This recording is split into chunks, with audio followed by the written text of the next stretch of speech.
नमस्कार विद्यार्थी, मैं हूं कपिल दुबे और आप देख रहे हैं केडी क्लासेस। तो मध्य प्रदेश की इस श्रृंखला में आप सभी लोगों का स्वागत है। और पिछला लेक्चर हम पढ़ चुके हैं, उसमें हमने मध्य प्रदेश के संभाग और जिलों को याद करने का तरीका बताया था। और हमने ये भी बताया था कि अगर आपको मध्य प्रदेश पढ़ना है तो सबसे पहले आपको मध्य प्रदेश का मैप पता होना चाहिए और कहाँ पर कौन सा जिला है, किस संभाग में जिलों की संख्या कितनी है, ये सब याद करना अनिवार्य है।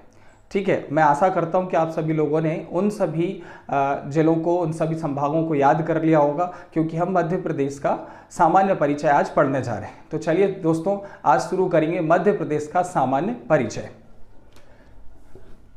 तो मध्य प्रदेश का सामान्य परिचय जो है ये काफ़ी महत्वपूर्ण है और हर वर्ष प्रतियोगी परीक्षाओं में जो मध्य प्रदेश की प्रतियोगी परीक्षाएं, जो स्टेट लेवल के एग्ज़ाम है, इसमें मध्य प्रदेश के सामान्य परिचय से हर वर्ष कोई ना कोई प्रश्न पूछा गया है और ऐसी उम्मीद जताई जाती है कि ऐसा प्रश्न पूछा जाएगा सामान्य परिचय से।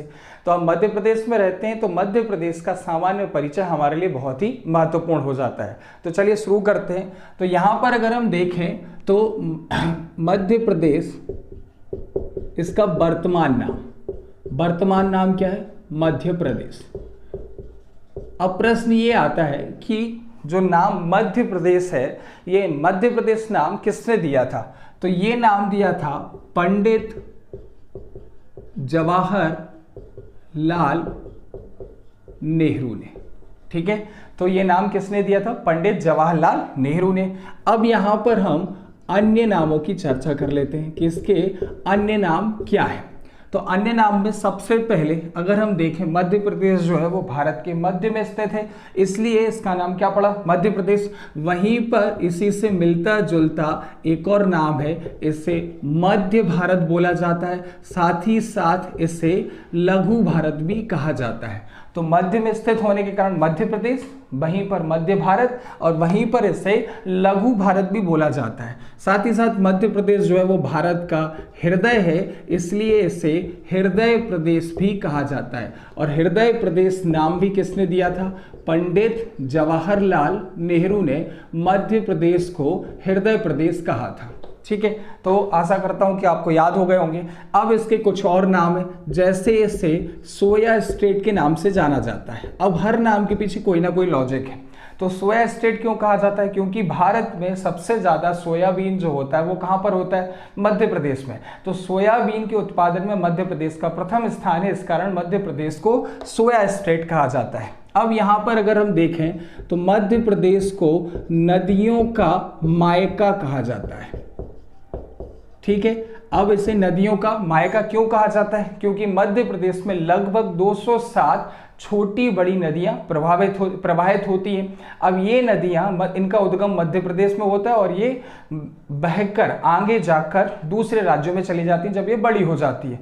तो ये सेम वैसे ही है कि लड़कियां पैदा होती हैं किसी और घर में और फिर जब ये बड़ी हो जाती हैं तो विवाहित होकर ये दूसरे घर में चली जाती हैं। फिर उनका वो जो जहाँ पर वो उनका जन्म हुआ है, जहाँ पर वो पैदा हुई, उसे क्या बोला जाता है? मायका। उसी प्रकार नदियाँ उद्गमित होती हैं मध्य प्रदेश से, बड़ी होकर दूसरे राज्यों में प्रवाहित होती हैं। इस कारण मध्य प्रदेश को नदियों का क्या बोला जाता है? मायका। अब अगर हम यहीं पर देखें नेक्स्ट, तो इसका नाम है डायमंड स्टेट।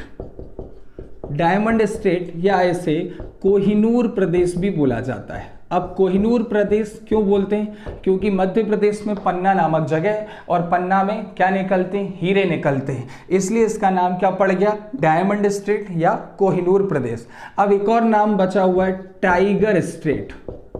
अब ये जो टाइगर स्टेट का दर्जा है ये मध्य प्रदेश के पास आता जाता रहता है। जैसे पिछले कुछ सालों में मध्य प्रदेश से दर्जा छीन लिया गया था क्योंकि हमारे पास टाइगर की संख्या कम हो गई थी, लेकिन अभी नए वन सर्वेक्षण में मध्य प्रदेश में जो टाइगर की संख्या है वो बढ़कर कितनी हो गई है? 526 हो गई है। हमने कर्नाटक को पीछे पछाड़ दिया है। अब अगर हम यहाँ पर देखें तो कर्नाटक में 524 टाइगर और मध्य प्रदेश में 526 टाइगर हो गए। तो इस हिसाब से मध्य प्रदेश को कौन सा दर्जा मिल गया है? टाइगर स्टेट का दर्जा मिल गया। अब याद रखना है कि मध्य प्रदेश में कितने टाइगर हैं? 526। हमने किसको पीछे छोड़ दिया है? तो हमने कर्नाटक को पीछे छोड़ दिया। कर्नाटक में टाइगर की संख्या कितनी है? 524 है। ठीक है, तो ये अभी हमने मध्य प्रदेश के नाम की चर्चा करी। आशा करता हूं कि आपको याद हो गए होंगे। तो वर्तमान नाम क्या है मध्य प्रदेश, किसने दिया? पंडित जवाहरलाल नेहरू ने। अन्य नाम की अगर हम बात करें तो अन्य नाम क्या है? मध्य भारत, लघु भारत और हृदय प्रदेश। ये इसके ज्योग्राफिकल स्थिति की वजह से नाम पड़े। भारत के मध्य में इसलिए मध्य भारत, छोटा भारत के जैसा दिखाई देता है इसलिए लघु भारत, फिर हृदय प्रदेश, क्योंकि मध्य प्रदेश जो है वो भारत के हृदय में स्थित है। हृदय प्रदेश किसने कहा? पंडित जवाहरलाल नेहरू ने। सबसे ज्यादा सोयाबीन का उत्पादन होता है इसलिए सोया स्टेट। 207 छोटी बड़ी नदियां जो होती हैं उनका उद्गम मध्य प्रदेश में होता है और बड़ी होकर ये दूसरे राज्यों में प्रवाहित होती हैं, तो नदियों का मायका इस कारण इनका नाम पड़ गया। फिर हीरा मध्य प्रदेश में निकलता है पन्ना नामक जगह से, तो डायमंड स्टेट या कोहिनूर प्रदेश के नाम से जाना जाता है। टाइगर हमारे पास 526 हो गए और कर्नाटक से दर्जा छीनकर हमारे पास आ गया है। मध्य प्रदेश को अब क्या बोला जा रहा है? Tiger state. अब अगर हम यहाँ पर देखें तो मध्य प्रदेश की जो स्थापना है वो कब हुई थी? वो हुई थी 1 नवंबर 1956 को। ठीक है, फिर मध्य प्रदेश की राजधानी क्या है? तो मध्य प्रदेश की राजधानी है भोपाल। ठीक है, फिर मध्य प्रदेश का पुनर्गठन कब हुआ? तो पुनर्गठन हुआ है 1 नवंबर 2000 को और एमपी से कटकर छत्तीसगढ़ एक नया प्रदेश बना जो कि भारत का 26वां प्रदेश था। कौन से नंबर का था? 26वें नंबर का। अभी हम जब मध्य प्रदेश का पुनर्गठन पढ़ेंगे तो हम इन सब चीज़ों की चर्चा करेंगे और ये सामान्य परिचय है, एक वीडियो में नहीं आएगा, इसके लिए हम एक और नया वीडियो जो होगा वो बनाएंगे। ठीक है, तो अभी हमने इतनी चीज़ें पढ़ ली। तो मध्य प्रदेश का गठन आपको याद रखना है 1 नवंबर 1956 को हुआ, राजधानी भोपाल। पुनर्गठन 1 नवंबर 2000 को हुआ, मध्य प्रदेश से कटकर भारत में 26वां नया राज्य बना जिसका नाम था छत्तीसगढ़। ठीक है, तो ये अभी हमने मध्य प्रदेश के सामान्य परिचय में उसके गठन, पुनर्गठन और नामों की क्या कर ली? चर्चा कर ली। अब यहां पर हम देखते हैं कि मध्य प्रदेश जो है, मध्य प्रदेश का कुल क्षेत्रफल कितना है? तो मध्य प्रदेश का कुल क्षेत्रफल है 3,08,252 वर्ग किलोमीटर। ठीक है, कितना है? 3,08,252 किलोमीटर। 3-4 बार बोलेंगे। अभी आगे के वीडियो लेक्चर में जब हम पढ़ेंगे तो इसमें बार बार हम क्षेत्रफल की चर्चा करेंगे तो आपको खुद ब खुद ये याद हो जाएगा। तो कितना है? 3,08,252 किलोमीटर। अब यहाँ पर पूछा जाएगा कि देश के कुल क्षेत्रफल का कितना है? तो देश के कुल क्षेत्रफल का 9.38% है। ये महत्वपूर्ण है, ये आपको याद रखना है। तो देश के कुल क्षेत्रफल का कितना है? 9.38%। क्षेत्रफल के हिसाब से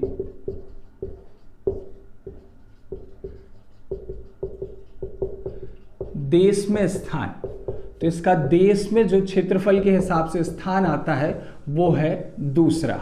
तो दूसरा बड़ा स्टेट है एरिया वाइज मध्य प्रदेश भारत में। पहला कौन सा है? राजस्थान। ठीक है, जब मध्य प्रदेश का विभाजन नहीं हुआ था तब मध्य प्रदेश सबसे बड़ा राज्य था भारत का क्षेत्रफल की दृष्टि से। अभी वर्तमान में कौन सा स्थान है? दूसरा स्थान है। तो याद रहेगा क्षेत्रफल कितना है? 3,08,252 वर्ग किलोमीटर।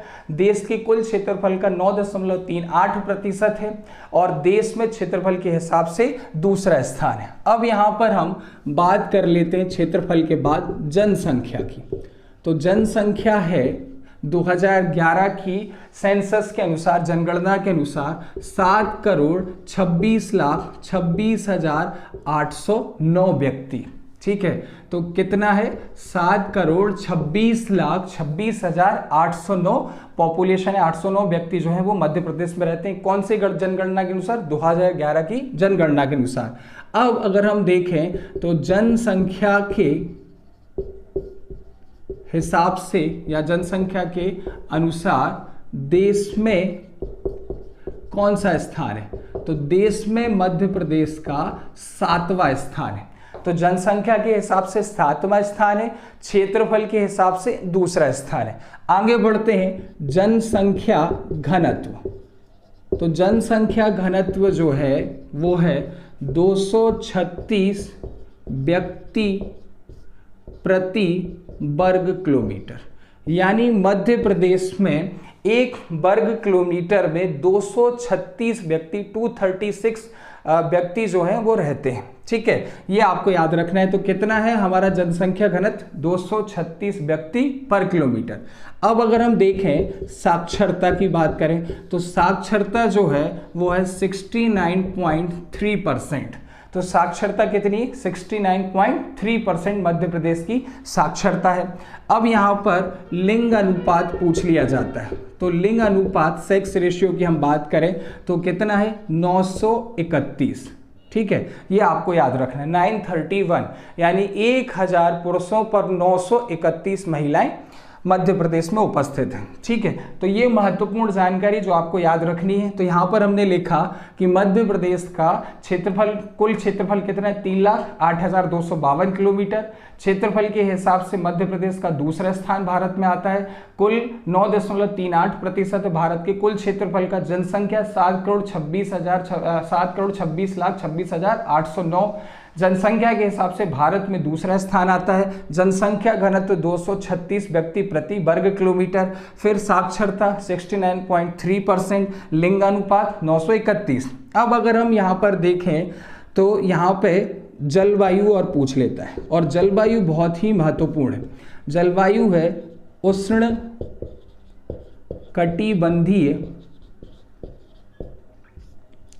कटिबंधीय समशीतोष्ण मानसूनी जलवायु।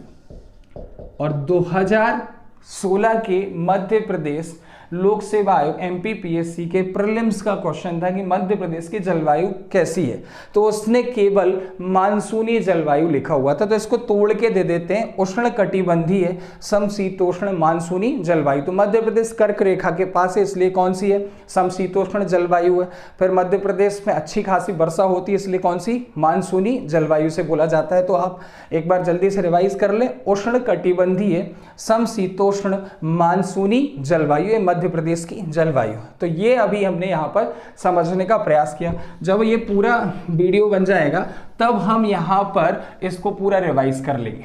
ठीक है, अब यहाँ पर मैंने मध्य प्रदेश का मैप पहले से ही बना के रखा है। ठीक है, अब मध्य प्रदेश से जुड़ी जानकारी हम यहाँ पर देख लेते हैं। अब यहाँ पर पूछ लिया जाता है कि मध्य प्रदेश का अक्षांशीय विस्तार क्या है। ठीक है, तो मध्य प्रदेश का जो अक्षांशीय विस्तार है, यहाँ मैप से हम समझ के देखते हैं। तो मध्य प्रदेश का अक्षांशीय विस्तार आपको याद करने में ज़्यादा दिक्कत नहीं जाएगी।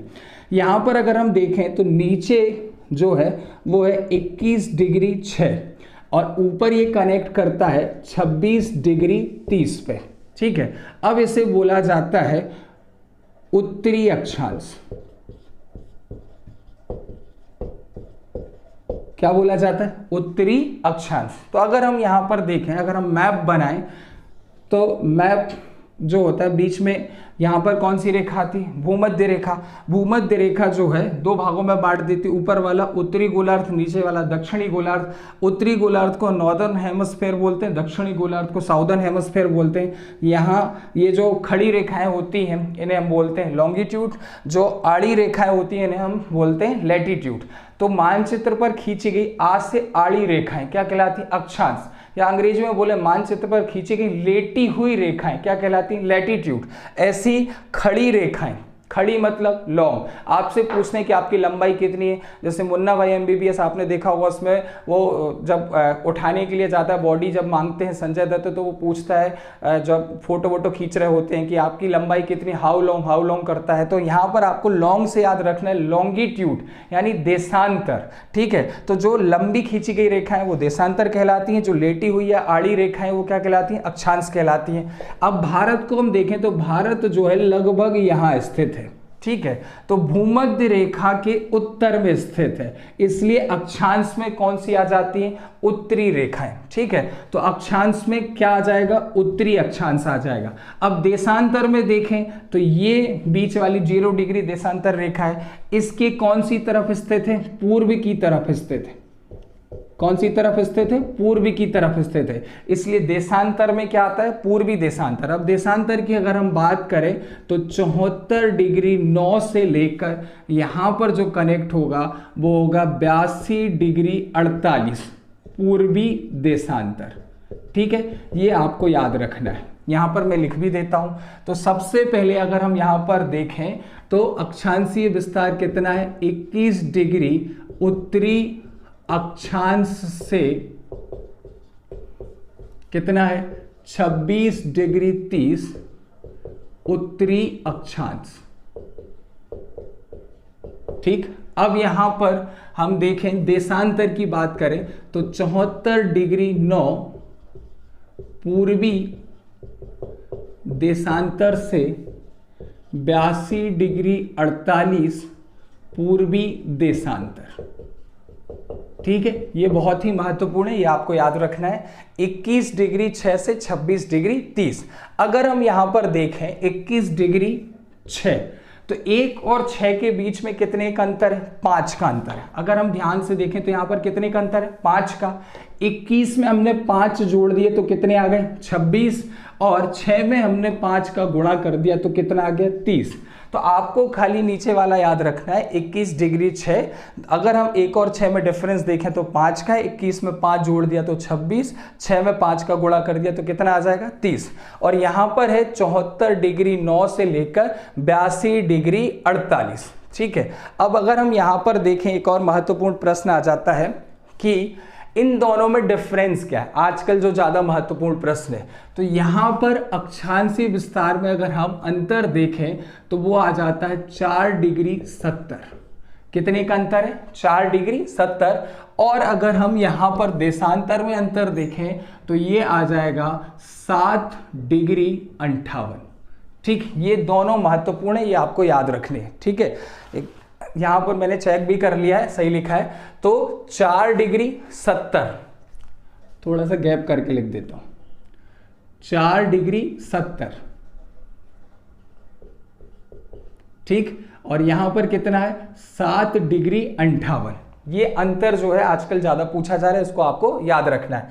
अब पूछ लेता है मध्य प्रदेश की सीमा से लगने वाले राज्य, और इस बार एमपीपीएससी में यही से प्रश्न भी आया था। तो लगने वाले राज्यों की संख्या कितनी है? 5 है। यहां मैप में बना देते हैं। तो यहां पर अगर हम देखें मध्य प्रदेश के उत्तर पूर्व में उत्तर प्रदेश, और मध्य प्रदेश के उत्तर पश्चिम में यहां पर आता है राजस्थान। मध्य प्रदेश के पश्चिम में जो आता है उसका नाम है गुजरात, और दक्षिण में आ जाता है महाराष्ट्र, और पूर्व में आता है छत्तीसगढ़। ठीक है, ये आपको याद रखना है। तो कौन कौन से राज्य लगेंगे? यूपी, यूपी के बाद राजस्थान, राजस्थान के बाद गुजरात, गुजरात के बाद महाराष्ट्र, और महाराष्ट्र के बाद छत्तीसगढ़। तो हमारी जो सीमा है वो 5 राज्यों की सीमा को स्पर्श करती है। ठीक है, मैप में एक बार फिर से देख लीजिए। मध्य प्रदेश के उत्तर पूर्व में क्या है? उत्तर प्रदेश। ठीक है, उत्तर पश्चिम में क्या है? राजस्थान, पूर्व में है छत्तीसगढ़, पश्चिम में है गुजरात, और दक्षिण में क्या है? महाराष्ट्र। अभी हम जो नेक्स्ट वीडियो बनाएंगे, नेक्स्ट क्लास में जो हम अध्ययन करेंगे, हम ये देखेंगे कि उत्तर प्रदेश जो है मध्य प्रदेश के कौन कौन से जिले को उसकी सीमा जो है स्पर्श करती है। राजस्थान का देखेंगे, गुजरात, महाराष्ट्र, छत्तीसगढ़। फिर कर्क रेखा कहाँ कहाँ से गुजरती, कितने संभाग से गुजरती, कहाँ जाती है। विभाजन के पूर्व की स्थिति देखेंगे कि मध्य प्रदेश का कुल क्षेत्रफल क्या था। ठीक है, फिर कौन कौन से राज्य जो थे मध्य प्रदेश की सीमा को छूते थे। तो ये जो है ये नेक्स्ट क्लास में देखेंगे। अब यहाँ पर हम इतना ही देखेंगे। ठीक है, तो सीमा से लगने वाले राज्यों की संख्या कितनी है? 5। उत्तर प्रदेश, राजस्थान, छत्तीसगढ़, गुजरात और महाराष्ट्र। ये 5 राज्य जो है मध्य प्रदेश के साथ सीमा बनाते हैं। अब यहाँ पर अगर हम देखें तो राज्य की बात कर रहे हैं, तो राज्य की कुछ और चीजें हम यहाँ पर देख लेते हैं। जैसे मध्य प्रदेश का राजकीय पुष्प क्या है? तो राजकीय पुष्प जो है वो है सफेद लिली। ठीक है, अब सफेद लिली के कुछ अन्य भी नाम हैं, जैसे इसे बोला जाता है मैडोना लिली, या इसे हम बोल देते हैं लिलियम कैंडियम। इसे ही हम क्या बोलते हैं, लिलियम कैंडियम। ये याद रखना है। तो राजकीय पुष्प क्या है, सफेद लिली। कई बार पूछा गया है, कांस्टेबल में तो 2-3 बार आ चुका है, एमपीपीएससी में भी पूछा जा चुका है, ठीक है, और आते रहते हैं प्रतियोगी परीक्षाओं में, फॉरेस्ट गार्ड में भी कई बार यहाँ से प्रश्न आते रहते हैं। तो राजकीय पुष्प क्या है, सफेद लिली, मेडोना लिली, या इसी को बोल देते हैं लिलियम कैंडियम। तो अब वो क्या करता है, सफेद लिली ना लिख के क्या लिख देता है, मेडोना लिली, या फिर क्या लिख देगा, लिलियम कैंडियम। अब पुष्प की बात कर ली, आप इसकी फोटो देख लेना गूगल पर सर्च करके, तो आपको हमेशा के लिए याद हो जाएगा। पुष्प के बाद पूछ लेगा राजकीय पशु क्या है, तो हमारा राजकीय पशु है बारहसिंगा। क्या है, बारहसिंगा। इसे बोलते हैं रूसरवस डोबासिली। ये आपको याद रखना है। तो इसे क्या बोला जाता है, रूसरवस डोबासिली, ठीक है। तो हमारा राजकीय पशु क्या है, बारहसिंगा, रूसरवस डोबासिली। अब यहां पर राजकीय पक्षी पूछ लेगा, तो राजकीय पक्षी जो आएगा वो आएगा आपका दूधराज। दूधराज को ही बोला जाता है साहे बुलबुल। क्या बोलते हैं, साहे बुलबुल, या इसी को बोला जाता है पैराडाइज फ्लाईकेचर। पैराडाइज फ्लाईकेचर, ठीक है, ये आपको याद रखना है। तो यहां पर हमने बात कर ली। अब राजकीय वृक्ष क्या है, तो राजकीय वृक्ष है हमारा बरगद, ठीक है। फिर पूछ लेता है राजकीय नाट्य क्या है, तो राजकीय नाट्य है माछ, जो कि कहाँ होता है, मालवा में। तो राजकीय नाट्य क्या है, माछ, कहाँ होता है, मालवा में। राजकीय नृत्य क्या है, राई, और ये कहाँ होता है, बुंदेलखंड। और मैं कहाँ का रहने वाला हूँ, बुंदेलखंड का। और राई की प्रस्तुति मैंने देखी है, बहुत ही शानदार होता है। तो राजकीय नृत्य हमारा क्या है, राई, कहाँ पर होता है, बुंदेलखंड में। राजकीय नाट्य क्या है, माछ, जो कि कहाँ होता है, मालवा में। और राजकीय वृक्ष क्या है, बरगद। राजकीय पक्षी क्या है, दूधराज, साहे बुलबुल, या इसी को बोलते हैं पैराडाइज फ्लाईकेचर। फिर राजकीय पशु हमारा है बारहसिंगा, जैसे हम बोलते हैं रूसरवस डोबासिली। फिर राजकीय पुष्प था सफेद लिली, मेडोना लिली, लिलियम कैंडियम, ठीक है। अब यहीं पर अगर हम देखें तो राजकीय मछली, तो हमारी राजकीय मछली है महासीर। ये विलुप्ति की कगार पे है, इसलिए इसे राज्य ने राजकीय मछली का दर्जा प्रदान किया गया है। अब ये कौन सी नदी में पाई जाती है, तो ये नर्मदा नदी में पाई जाती है। साथ ही साथ भोपाल में केरवा डैम है। भोपाल में क्या है, केरवा डैम। और केरवा डैम में इसका क्या किया जा रहा है, संरक्षण किया जा रहा है। ये आपको याद रखना है, ठीक है। तो राजकीय मछली जो है महासीर कहाँ पाई जाती है, नर्मदा नदी में। साथ ही साथ भोपाल में केरवा डैम में इसका संरक्षण किया जा रहा है। अब यहीं पर अगर हम देखें तो हमारा राजकीय खेल जो है वो क्या है, मलखंभ। और मलखंभ की अगर हम बात करें, मलखंभ राजकीय खेल कब घोषित किया गया है, 2013 में। फिर राजकीय फसल पूछ लेता है, तो हमारी राजकीय फसल क्या है, सोयाबीन, ठीक, ये भी आपको याद रखना है। तो राजकीय फसल हमारी क्या है, सोयाबीन। फिर राजकीय गान, तो राजकीय गान है मेरा मध्य प्रदेश, ठीक है। राजकीय गान क्या है, मेरा मध्य प्रदेश। और इसके लेखक हैं महेश श्रीवास्तव, ये भी आपको याद रखना है। तो इसके लेखक कौन है, महेश श्रीवास्तव। तो ये हमने यहाँ पर जानकारी देखी राज्य से संबंधित, जो आपको पूरी याद होनी चाहिए। जल्दी से रिवाइज कर लेते हैं। तो इसका अक्षांशीय विस्तार जो है 21 डिग्री 6 उत्तरी अक्षांश से लेकर 26 डिग्री 30। फिर अगर हम बात करें देशांतर स्थिति की, तो 74 डिग्री 9 पूर्वी देशांतर से लेकर 82 डिग्री 48 पूर्वी देशांतर। फिर हमने बात करी कि मध्य प्रदेश से लगने वाली जो सीमा है वो कितने राज्यों की सीमा लगती है, तो 5 राज्यों की सीमा लगती है। उत्तर प्रदेश, राजस्थान, छत्तीसगढ़, गुजरात और महाराष्ट्र की सीमा लगती है। फिर यहाँ पर अगर हम देखें राजकीय पुष्प क्या है, सफेद लिली है, जैसे मैडोना लिली या लिलियम कैंडियम बोलते हैं। राजकीय पशु क्या है, तो बारहसिंगा, जैसे रूसर बस डुबासिली बोला जाता है। राजकीय पक्षी क्या है, दूधराज, जिससे शाही बुलबुल या पैराडाइज फ्लाईकेचर बोला जाता है। राजकीय वृक्ष क्या है, तो वो है बरगद। राजकीय नाट्य क्या है, माच, जो कि कहाँ होता है, मालवा में। राजकीय नृत्य क्या है, राई, कहाँ होती है, बुंदेलखंड में। मछली है महासी, जो नर्मदा नदी में पाई जाती है। भोपाल के केरवा डैम जलाशय में इसका संरक्षण किया जा रहा है। खेल क्या है, मलखम्ब कब बना, 2013 में। फसल क्या है, सोयाबीन। गान क्या है, मेरा मध्य प्रदेश। लेखक कौन है, महेश श्रीवास्तव। ठीक है, आगे बढ़ते हैं। अब यहां पर अगर हम देखें तो और कुछ महत्वपूर्ण जानकारी,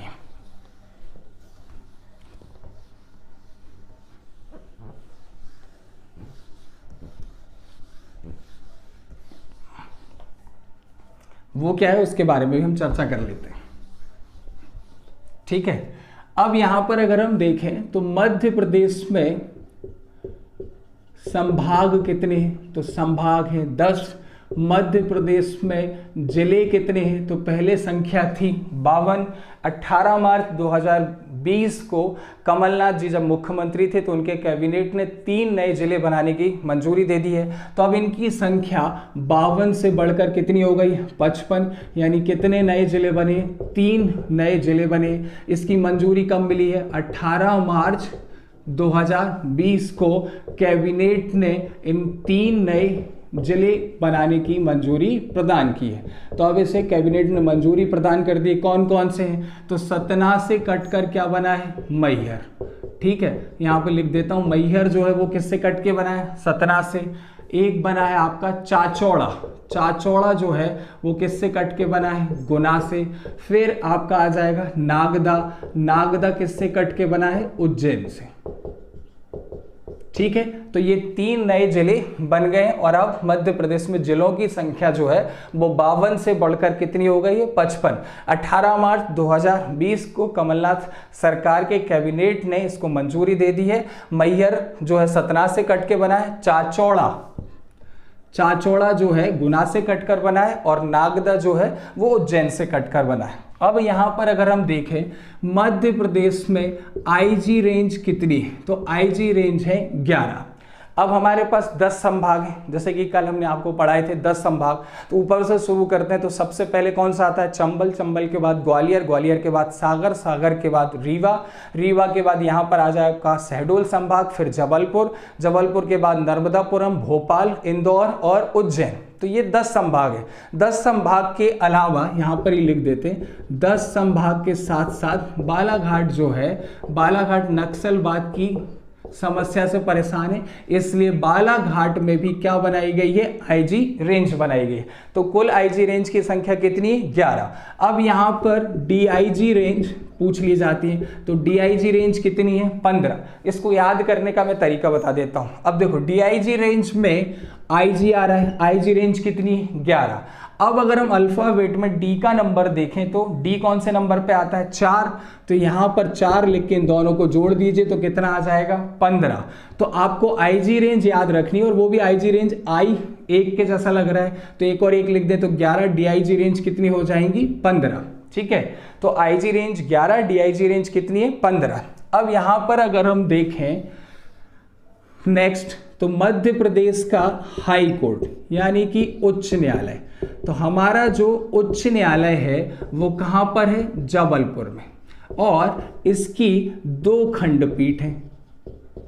अब 2 खंडपीठ हैं वो कहाँ कहाँ है, एक है आपकी इंदौर और दूसरी है ग्वालियर। ये भी एमपीपीएससी का 2016 या 2015 का प्रीलिम्स में पूछा गया प्रश्न था और उसने ये तीनों ऑप्शन दिए थे और पूछा था हाई कोर्ट का मुख्यालय कहाँ है। तो मुख्यालय जो है वो कहाँ पर है, जबलपुर में। खंडपीठ कितनी है, 2, एक इंदौर में और एक ग्वालियर में। तो ये आपको याद रखना है यहाँ पे, ये बहुत ही महत्वपूर्ण चीज़ें हैं। अब इसके बाद आगे बढ़ते हैं हम, तो बताइए जल्दी से संभाग कितने, तो संभाग है 10, जिलों की संख्या 52 से बढ़कर हो गई है 55। मैहर नागदा और चाचौड़ा 3 नए जिले बन गए हैं। IG range 11, DIG range 15, high court का मुख्यालय जबलपुर, खंडपीठ इंदौर और ग्वालियर में।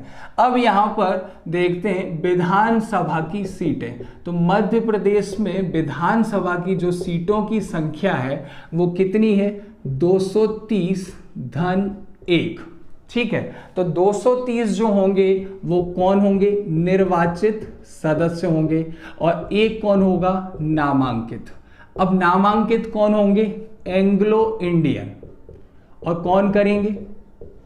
राज्यपाल। तो राज्यपाल को यह अधिकार दिया गया है कि यदि विधानसभा के सदस्यों में कोई भी एंग्लो इंडियन या आंग्ल भारतीय समुदाय का के सदस्य का प्रतिनिधित्व नहीं है तो वह एक एंग्लो इंडियन समुदाय के व्यक्ति को नामांकित कर सकता है। और ये कौन है? अभी एलबी लोबो। ये आपको याद रखना है। कौन है? एलबी लोबो। ठीक है, थोड़ा सा सुधार के लिख देते हैं। कौन है? एलबी लोबो। तो आपको याद रखना है निर्वाचित सदस्यों की संख्या 230, नामांकित कितने हैं? 1। कौन करेगा? राज्यपाल करेगा। किस स्थिति में करेगा? जब एंग्लो इंडियन समुदाय का प्रतिनिधित्व नहीं हो। वो कौन है? एलबी लोबो। अब यहां पर अगर हम देखें तो इनमें एससी और एसटी का क्या किया गया? रिजर्वेशन। तो एससी और एसटी, तो एससी के लिए कुल आरक्षित सीटों की संख्या कितनी है? 35। एसटी के लिए आरक्षित सीटों की संख्या कितनी है? 47। मध्य प्रदेश में सर्वाधिक अनुसूचित जनजाति की सीटें हैं। सर्वाधिक आरक्षण इन्हें प्रदान किया है क्योंकि मध्य प्रदेश में अनुसूचित जनजाति की संख्या ज्यादा है। अब कई बार इन दोनों का योग पूछ लेता है कि एससी एसटी के लिए आरक्षित सीटों की संख्या कितनी है, तो आपको याद रखना है 82। 35 अनुसूचित जाति के लिए, 47 अनुसूचित जनजाति के लिए। एससी और एसटी के लिए आरक्षित सीटों की संख्या पूछे तो कितनी आ जाएगी? 82।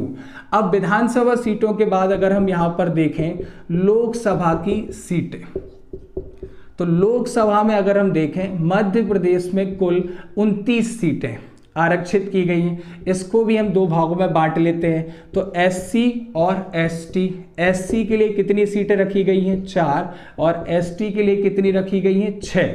अब दोनों को अगर हम टोटल करें तो कितनी आ जाएंगी? 10। तो एससी और एसटी के लिए आरक्षित सीटों की संख्या कितनी आ जाएगी? 10 आ जाएगी। सबसे ज्यादा है एसटी की आरक्षित लोकसभा में सीटें मध्य प्रदेश के पास। अब राज्यसभा की सीटें अगर हम देखें तो राज्यसभा की सीटों की संख्या है 11, और ये सब पूछे जाते हैं। ठीक है, तो जितनी आईजी रेंज है उतनी ही सीटें कहाँ आरक्षित की गई हैं? राज्यसभा में। तो ये जो है ये महत्वपूर्ण है, ये कई बार पूछा जाता है, इसको आपको याद रखना है। तो विधानसभा सीटें 230, निर्वाचित सदस्य 1 क्या है? Anglo Indian. राज्यपाल नामांकित करता है जब एंग्लो इंडियन समुदाय का प्रतिनिधित्व तो नहीं हो। कौन है? एलबी लोबो। एससी के लिए 35, एसटी के लिए 47। एससी और एसटी की कुल सीटें पूछे तो कितनी आ जाएंगी? 82। लोकसभा के लिए आरक्षित सीटों की संख्या 29, एससी के लिए 4, एसटी के लिए 6। एससी और एसटी को अगर हम मिला दें तो कितनी हो जाएंगी? 10। राज्यसभा की सीटें अगर पूछे तो कितनी है? 11। तो ये आपको याद रखना है। अब यहां पर हम थोड़ी सी जानकारी जो और बची है उसे और देख लेते हैं। जल्दी से पूछ लेता है मध्य प्रदेश का सबसे पूर्वी जिला कौन सा है? तो मध्य प्रदेश का जो पूर्वी जिला है वो यहां पर हम सीधी से कट के क्या बना है? सिंगरौली। कल आपको जिले याद कराए थे, उसमें हमने आपको बताया था कि सबसे पूर्वी जिला क्या है? सिंगरौली। फिर पूछ लेगा मध्य प्रदेश का पश्चिमी जिला क्या है? तो मध्य प्रदेश का पश्चिमी जिला झाबुआ से कटकर क्या बना है? अलीराजपुर। तो जब मैप बनाएंगे तो इस तरफ क्या आ जाएगा? पश्चिम की तरफ अलीराजपुर। उत्तरी जिला, तो उत्तरी जिला अगर हम सबसे ऊपर देखें श्योपुर, मुरैना और भिंड, तो बिल्कुल बीच में क्या आता है? मुरैना।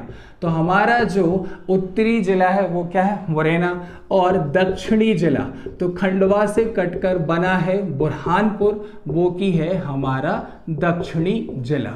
ठीक है, तो ये चीजें आपको याद रखनी है। तो पूर्वी जिला सिंगरौली, पश्चिमी जिला अलीराजपुर, उत्तरी जिला मुरैना और दक्षिणी जिला बुरहानपुर। अब यहां से हम देखें 10 लाख की जनसंख्या वाले शहर। और ये प्रश्न इसी साल के एमपीपीएससी के प्रीलिम्स में पूछा गया था। तो जैसा कि वीडियो शुरू करने के पहले ही हमने आपको बताया था कि सामान्य परिचय में से हर वर्ष प्रश्न पूछा जाता है, पूछा ही जाता है, और लोग इस चैप्टर को अंडर एस्टिमेट करते हैं, ओवर कॉन्फिडेंस में इसे बिना पढ़े चले जाते हैं, सोचते हैं ये तो हमें आता है। तो अगर आपको एक कंठस्थ है तब भी आपको एक बार इसका रिवीजन करना ही करना है, और उस वीडियो बनाने के पीछे उद्देश्य भी है कि आप एक बार इसे रिवाइज करें ताकि जो चीजें हैं वो आपके दिमाग में पत्थर के जैसे चिपक जाए। ठीक है, तो यहाँ पर 10 लाख की जनसंख्या वाले शहर, तो यहाँ पर अगर हम देखें कुल कितने शहर हैं हमारे पास, चार बड़े शहर हैं, आप सबको पता है। इंदौर के बाद भोपाल के बाद जबलपुर के बाद ग्वालियर। ठीक है, इस बार जो प्रश्न था उसमें उसने उज्जैन ऑप्शन में दिया था। ठीक है, तो कहीं पर भी उज्जैन नहीं लिखा है। कितने शहर हैं? 4, इंदौर, भोपाल, जबलपुर और ग्वालियर। अब अगर हम यहाँ पर आगे बढ़े तो एक और चीज हम बता देते हैं, राजकीय पशु पक्षी और वृक्ष, ये एमपी की 25वीं वर्षगांठ, तो 25वीं वर्षगांठ थी 1 नवंबर 1982। 1 नवंबर 1982 को मध्य प्रदेश की 25वीं वर्षगांठ पर राजकीय पशु पक्षी और वृक्ष जो थे वो घोषित किए गए थे। तो ये थी आज की क्लास। आशा करते हैं कि आप लोग एंजॉय कर रहे होंगे। अगर आपको हमारे वीडियो पसंद आ रहे हैं तो आप हमारे वीडियो को ज़्यादा से ज़्यादा शेयर करें, हमारे चैनल को सब्सक्राइब करें, बेल आइकन दबाएं ताकि आपको नोटिफिकेशन मिलते रहें। और आज की क्लास अच्छे से अध्ययन करें, 2-3 बार रिवीजन करें, नोट्स बनाएं। कल इसके आगे की क्लास कंटिन्यू करेंगे। धन्यवाद।